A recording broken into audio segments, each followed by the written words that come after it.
भूत का डर। चंदनपुर गांव के पास एक पुराना किला था जो लंबे समय से वीरान पड़ा हुआ था।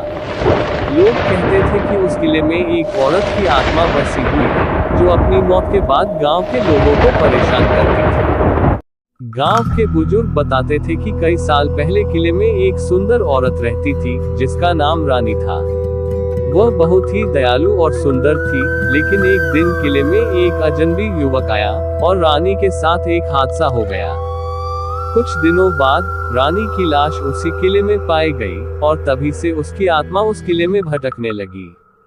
गांव के बच्चे और बड़े सभी उस किले से दूर रहते थे।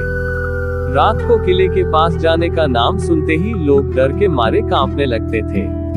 लेकिन एक दिन एक युवा लड़का जिसका नाम अर्जुन था, जो बहुत ही साहसी था, उसने ठान लिया कि वह इस भूतिया किले के रहस्य का पर्दाफाश करेगा। अर्जुन ने अपने दोस्तों को बताया कि वह उस किले में रात बिताने जाएगा और देखेगा कि क्या सच में वहां कुछ है। सभी ने उसे मना किया, लेकिन वह नहीं माना। रात का समय आया और अर्जुन अपने दोस्तों के साथ किले के पास पहुंचा। वहां की अजीब सी खामोशी और हवा की आवाजें उसे डराने लगी, लेकिन उसने अपनी हिम्मत बनाए रखी। जैसे ही वे किले के अंदर गए, अचानक एक ठंडी हवा का झोंका आया और किले में एक अस्पष्ट सी आवाज सुनाई दी। अर्जुन और उसके दोस्त डर गए, लेकिन अर्जुन ने हार नहीं मानी। तभी सामने एक सफेद साड़ी पहने हुई महिला की आकृति दिखी। अर्जुन डरते हुए आगे बढ़ा और उस महिला से पूछा, क्या तुम रानी हो?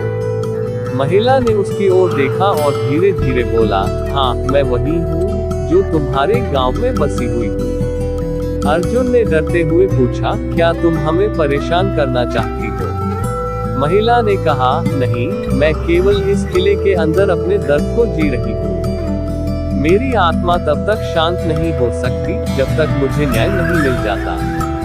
अर्जुन ने समझाया, तुम्हारी आत्मा तब तक शांति नहीं पा सकती जब तक तुम अपने दुख को लोगों से नहीं बांटोगे। मैं तुम्हारी मदद करूंगा।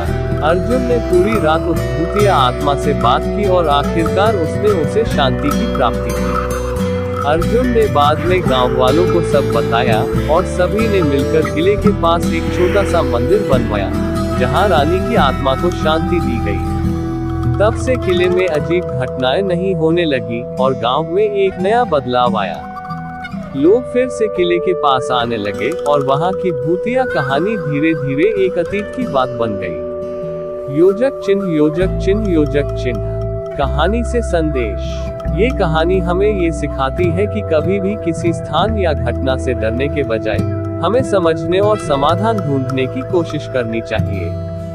डर का सामना करने से हम अक्सर समस्याओं का हल पा सकते हैं।